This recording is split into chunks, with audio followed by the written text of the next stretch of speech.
Recently Flipkart থেকে একটা dress order করেছিলাম, চলো সেটা আনপ্যাক করি। একটা শার্ট অর্ডার করেছিলাম আমি টোকিও টকিসে। আমার বেসিক মানে সলিড কালারের শার্ট স্পেশালি বেশি পছন্দ, চেকও খুব ভালো লাগে, বাট সলিড কালারগুলো আলাদাই একটা ভালোবাসা রয়েছে। পিচ কালারের ছিল কালারটা।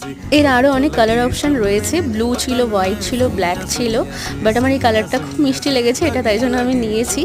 তো এটার প্রাইস খুব কম, 299 আমি পেয়েছি। আমি ফটোটা অ্যাটাচ করে দেবো এখানে, তো তোমরা দেখে নিতে পারো।